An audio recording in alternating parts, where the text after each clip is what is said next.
Tanaka's coffee cup hit the marble floor of the 40th floor lobby, and the sound cracked through the silence like a gunshot. Her name was not May.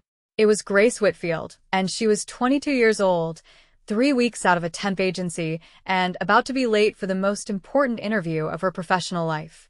The coffee had been an accident of nerves, her hand shaking as she'd reached for the elevator button, and now brown liquid bloomed across the pristine floor of Kessler Tower's top level like an accusation.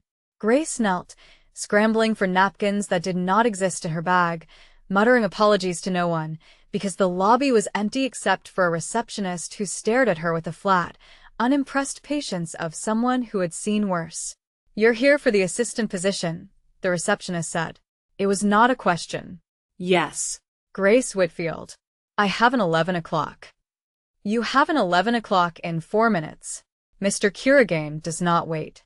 Grace stood too fast, her heel catching the edge of the rug, and only pure animal reflex kept her upright. She smoothed her blazer, tucked a loose curl behind her ear, and tried to remember every word of advice the agency had given her. Speak clearly. Make eye contact. Do not fidget. Do not, under any circumstances, mention that this was her 11th interview in 2 months, or that 4 other candidates had already been sent home from this same office in the span of a single week, each of them returning to the agency pale and tight-lipped, refusing to explain why.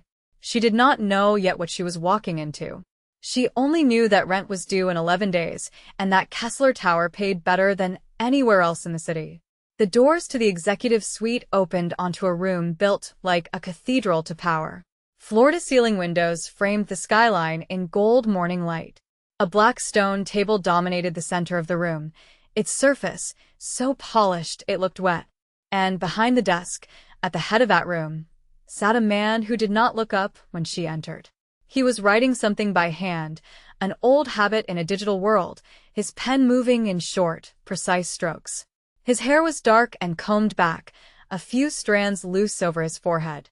His jacket hung on a stand beside him, and the white shirt beneath it was rolled to the forearm, exposing ink that curled from his wrist and disappeared beneath the cuff, dark shapes that suggested waves, or maybe fire. He wore no watch. He did not need one. Time in this room moved according to him. Sit, he said, without looking up. Grace sat. Her bag slid off her shoulder and landed in her lap awkwardly, and she gripped it too hard, the strap digging into her palm. Grace Whitfield, he said, finally lifting his eyes. They were black, or so close to black that the light in the room seemed to vanish somewhere behind them. 22. No prior experience in an office of this size. No, sir. You understand what this position requires. Administrative support, scheduling, correspondence. Something in his mouth twitched, not quite a smile. That is what the posting said. Before she could ask what he meant, her bag betrayed her. The clasp had been loose for weeks, something she kept meaning to fix and never did, and in her nervous shifting it finally gave out entirely. The bag tipped from her lap, and everything inside it scattered across the black stone desk. A lipstick rolled and struck his pen holder. A compact mirror clattered open, throwing a fractured reflection of the ceiling. Loose papers fanned out like a losing hand of cards. And her coffee, the second cup she had bought after spilling the first, tipped over completely, a wave of brown liquid rushing across the desk and directly onto the front of his white shirt. For 1 full second, nobody moved. Grace's stomach dropped through the floor. She thought about every word of advice the agency had given her, and how spectacularly she had failed each one, and how she was about to be escorted out of this building by security while Mr. Kurigane called the agency to explain, in a very calm and very final voice, that this candidate would not be needed. I am so sorry, she said, already reaching for napkins that still did not exist, grabbing instead at the papers now soaked through with coffee. I am so sorry. I'll pay for the dry cleaning. Stop. The word was quiet. It was not loud enough to be a shout, and yet it filled the room completely, and Grace's hands went still. He looked down at the stains spreading across his chest, then back up at her, and for a moment his expression was unreadable, something calculating behind the dark eyes that made her wonder exactly what kind of man she was sitting across from. Then he reached for a cloth folded on the side of his desk, the kind used to clean the surface, and wiped his hand where the coffee had splashed onto his fingers. "You've ruined a shirt that cost more than your monthly rent," he said, and there was no anger in it, only fact. "I know. I'm sorry." You said that already." Grace closed her mouth. Her face burned. She was aware, distantly, of a second man standing near the door, someone who had entered without her noticing, tall and silent in a black suit, watching the scene with the stillness of a man used to watching for threats. "Leave us, Ren," Kuragain said, and the man in the doorway disappeared without a sound. Grace sat in the wreckage of her spilled bag, coffee dripping onto the floor, and waited for the sentence that would end this. Instead, Kuragain leaned back in his chair, folding his stained sleeve up another inch, and studied her the way a man studies something unfamiliar. "4 people have sat in that chair this week," he said. "Each of them lasted less than a day." "Why?" "Because they were careful. Careful people are useless to me. They flinch at the wrong things and freeze when it matters." He tapped one finger against the desk. "Once. You just spilled coffee on the most dangerous man in the city, and you're still talking to me instead of running for the elevator." Grace swallowed. "Are you? The most dangerous man in the city?" Something shifted behind his eyes, dark amusement, maybe, or something colder. "Ask around." She did not need to ask around. She had heard the name Kuragain whispered in the temp agency break room, always followed by a lowered voice and a change of subject. She had heard rumors that Kessler Tower's top 3 floors were not really an import-export business, whatever the building directory claimed. She had told herself none of it mattered, that a paycheck was a paycheck, and that rumors were rumors. Now, sitting across from him with coffee soaking into black stone, she understood that the rumors had not been exaggerating. "You're hired," he said. What?" "You heard me. Clean this up." Ren will show you where the supply closet is. You start now." Grace stared at him, certain she had misheard, certain this was some kind of test with an obvious wrong answer waiting on the other side. "You're not going to ask me anything else? About my qualifications?" "You have none. I already know that." He stood, shrugging out of the ruined shirt jacket, revealing the full expanse of ink across his forearm that disappeared beneath his undershirt sleeve. "What I need is someone who does not lie to me, does not flinch when things go wrong, and does not ask questions she already knows the answer to. I don't know anything about your business. You know enough to be nervous. That's a start." He left her there, in the wreckage of coffee and scattered lipstick, and Grace understood, with a strange cold certainty settling into her chest, that she had just accepted a job she did not fully understand, from a man who terrified her more than anyone she had ever met, and that some reckless, foolish part of her wanted to know why. The first week taught her the shape of his world without him ever explaining it directly. She learned that men came and went from the 40th floor at odd hours, always dressed the same, always speaking in low voices that stopped when she entered a room. She learned that certain names, when mentioned near Kuragain, made his jaw tighten in a way that promised violence he never spoke aloud. She learned that Ren, his second, watched her with quiet suspicion the first 3 days and quiet respect by the 5th, after she'd handled an angry supplier on the phone with a calm authority that surprised even herself. She learned that Kuragain took his coffee black with exactly 1 sugar, and that he read every document twice before signing, and that he said thank you so rarely it felt like a gift when he did. She learned, too, that he watched her. Not the way other men in the building watched her, with the kind of attention that made her skin crawl. He watched her like he was solving something, cataloging details, filing her away against some private measure only he understood. On the 8th day, a man walked into the executive suite without an appointment. Grace looked up from her desk in the outer office, immediately aware that something was wrong. The man's suit was expensive but wrinkled, like he had been wearing it for 2 days straight. His eyes moved too fast around the room, cataloging exits. When he spoke to her, asking to see Kuragain, his voice shook at the edges. "He's in a meeting," Grace said, which was true. "I can schedule you for." The man reached into his jacket. Grace did not think. She would tell herself later that there had been no decision involved, no weighing of consequences, only the animal certainty that something terrible was about to happen and that she was the only one positioned to stop it. She grabbed the heavy glass paperweight from her desk, the one shaped like a small mountain that Kurogane kept for reasons she'd never asked about, and threw it as hard as she could. It struck the man's wrist just as the gun cleared his jacket, knocking his aim wide, and the shot buried itself in the ceiling instead of wherever it had been meant to go. The sound was enormous in the enclosed space, and for one suspended second, everything stopped. Then the door to the inner office burst open, and Kurogane crossed the room faster than she had ever seen a person move. No wasted motion, no hesitation, his hand closing around the gunman's wrist and twisting until the weapon clattered to the floor. He did not raise his voice. He did not need to. Within seconds, Run was there too, and the man was on his knees, and the entire violent event had lasted perhaps 8 seconds from start to finish. Grace stood frozen behind her desk, her hands still trembling from the throw, staring at the bullet hole in the ceiling and the man being dragged toward the private elevator by 2 men she had never seen before. Kurogane turned to her. There was blood at his knuckles, not his own. His shirt was rumpled where he'd moved through the fight, and his eyes, when they found hers, held something she had not seen there before. Not gratitude, exactly. Something closer to recalculation.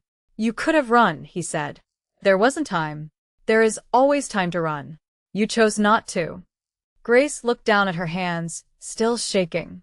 "I don't know why I did that."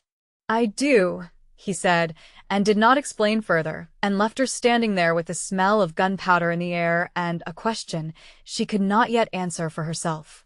That night he asked her to stay late, ostensibly to help reorganize the files disturbed by the incident, though both of them understood it was something else.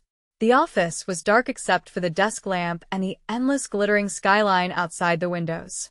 He poured 2 glasses of something amber and offered her one, and she took it because refusing felt like a different kind of danger.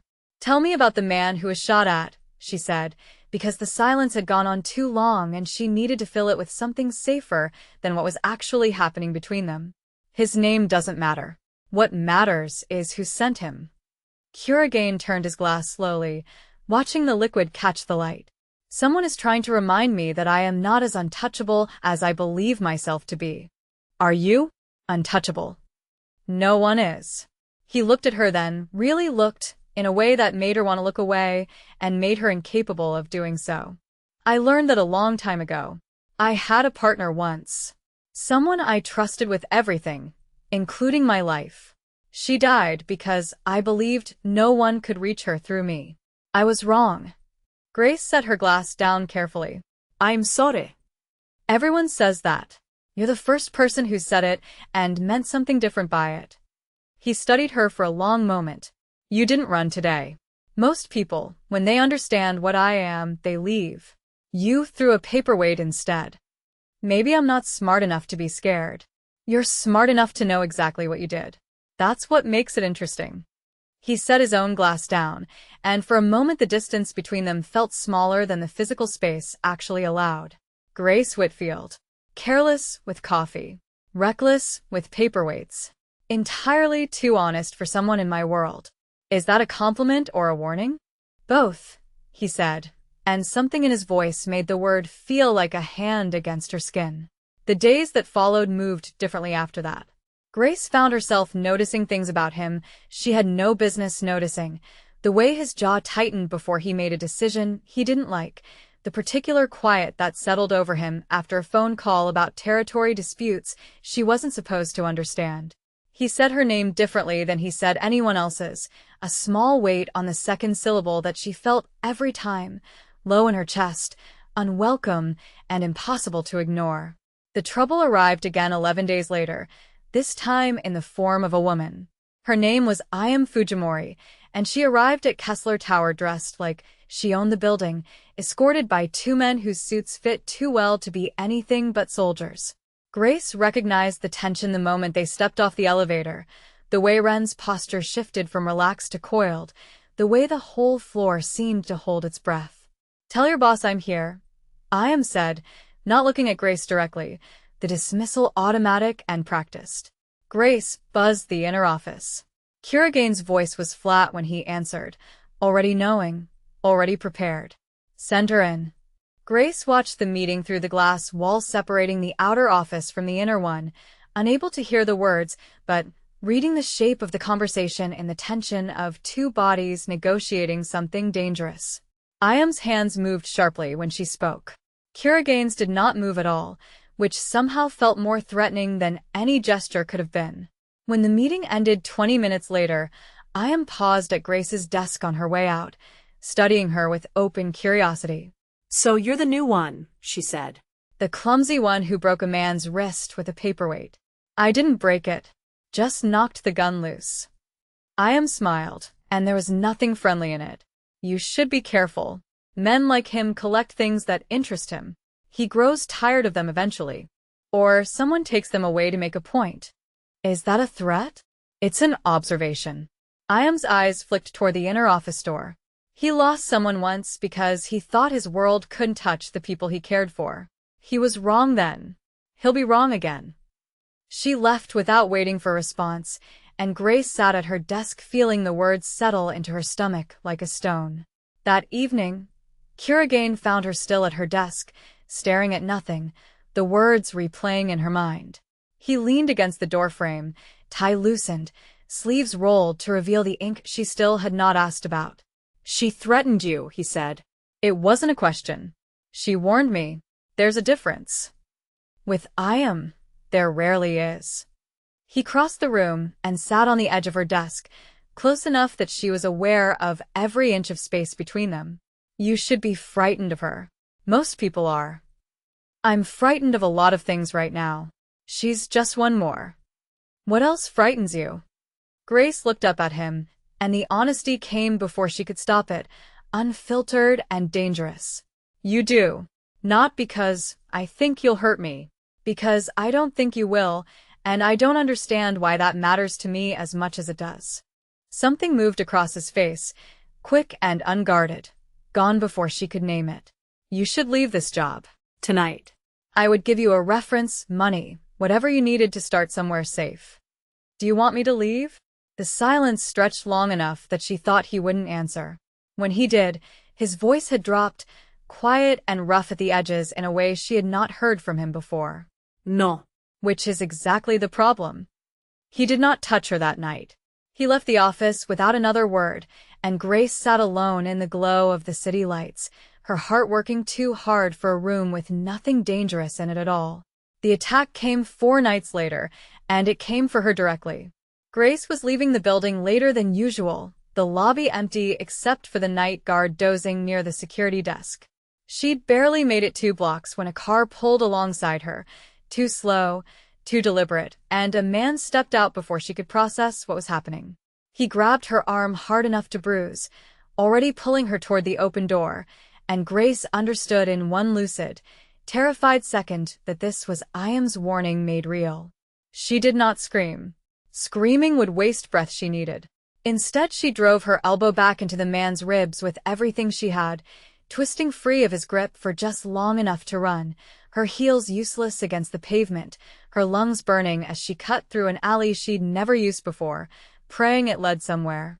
It led to a dead end.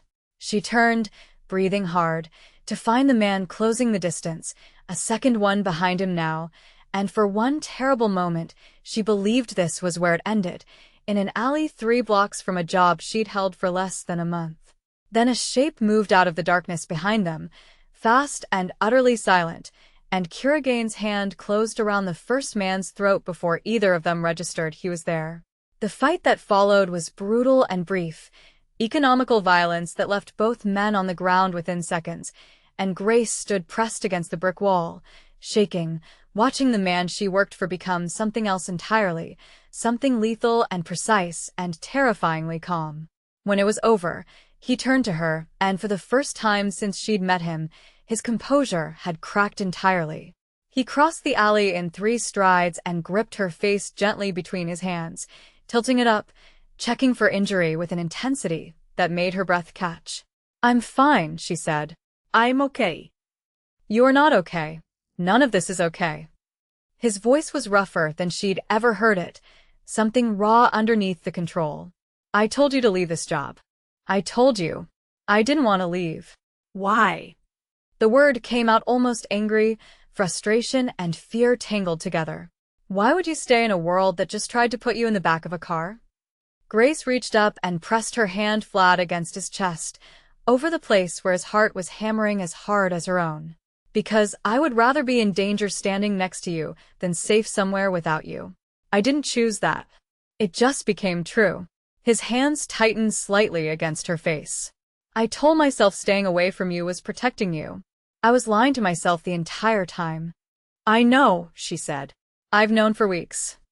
He kissed her then, in the alley, with two unconscious men on the ground and the city humming distantly around them, and it was not gentle or careful. It was the kiss of a man who had spent every day denying something inevitable and had finally stopped pretending otherwise. Grace kissed him back with everything she had been holding down since the first day she'd spilled coffee across his desk, and for a moment the danger of the world outside them disappeared entirely. They pulled apart only when sirens sounded somewhere in the distance, and Kuragane's expression shifted instantly back into something controlled and calculating, though his hand did not leave hers. This isn't over, he said. I am sent these men.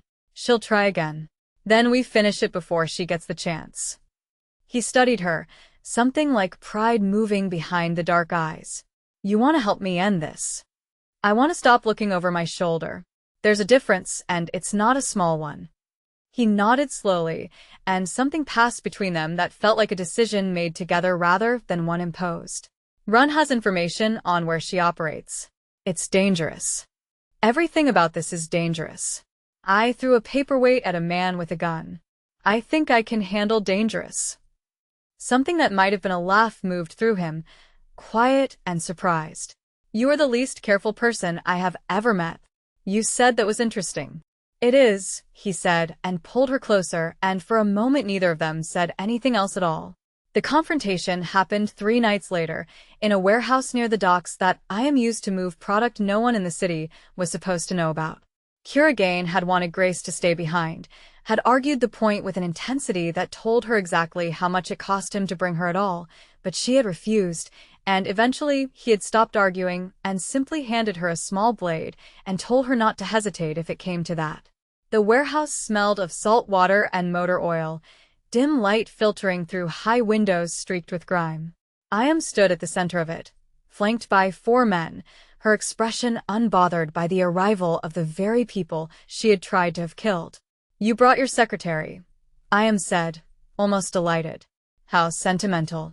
You made this personal, Kuragane said, his voice a low, controlled thing that carried more menace than shouting ever could. I'm returning the favor. She's a liability. You know that. Every day you keep her close is a day you hand your enemies another way to reach you. She's not a liability. She's the reason I'm not making this mistake alone anymore.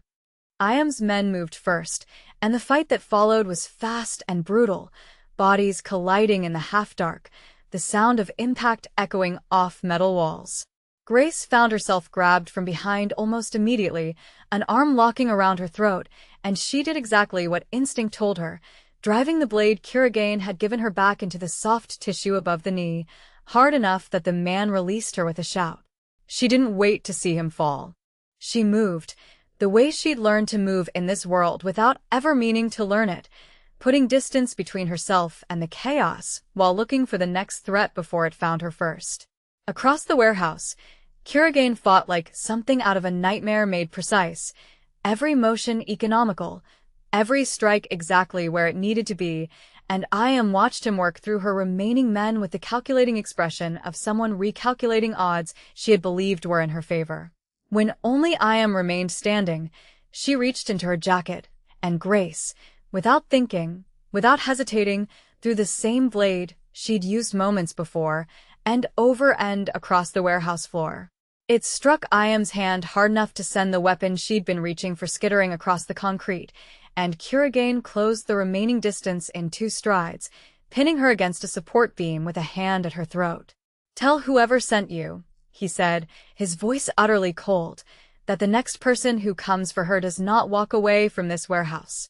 IM's composure finally cracked, fear showing through for the first time. You've changed. I've remembered something I forgot a long time ago. Some things are worth protecting even when protecting them is dangerous. He released her, stepping back, and Iam slid down the beam to the ground, defeated in a way that had nothing to do with physical injury. Leave the city. If I see you again, I won't be this generous. Iam did not argue. She gathered what remained of her composure and left without another word, and the warehouse fell into a silence broken only by their breathing. Kuragain turned to Grace, crossing the distance between them in a few quick strides, his hands finding her face again the way they had in the alley, checking for injury with an urgency that told her exactly how afraid he'd been despite every appearance of control. You threw a knife, he said. You gave me a knife. I didn't expect you to use it that well. I've been paying attention. She reached up and covered his hand with hers, feeling the tension finally starting to leave his body. It's over. It's over, he agreed, and something in his voice sounded like relief he wasn't used to allowing himself. They stood there in the dim warehouse light for a long moment, the danger finally past, the city quiet around them in the way cities are never quite fully quiet.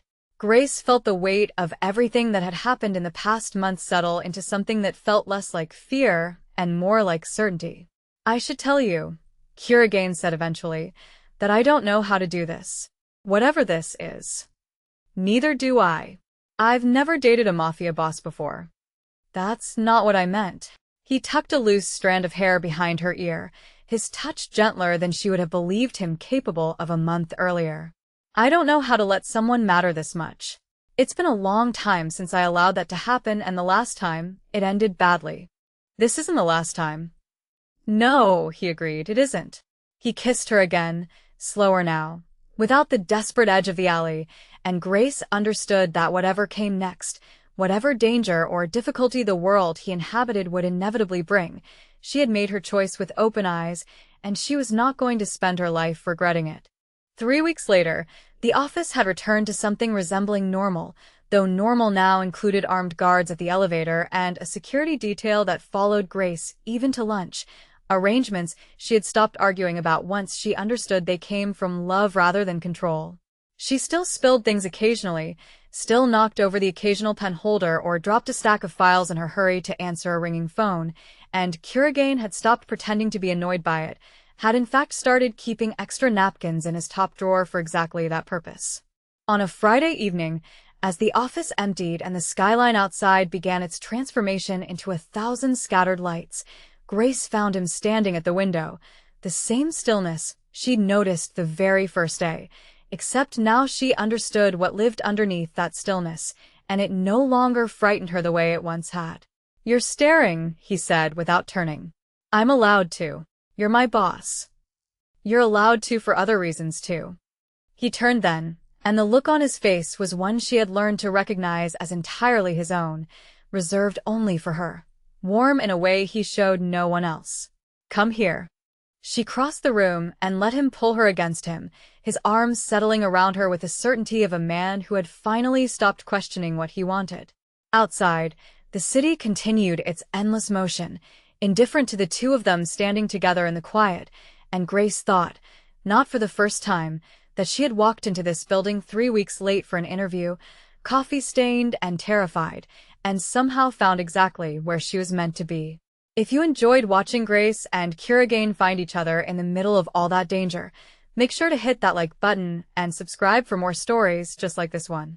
Drop a comment below and tell me which moment hit you hardest, and let me know which city or which world you want to see the next story set in. Thank you for watching, and I will see you in the next one.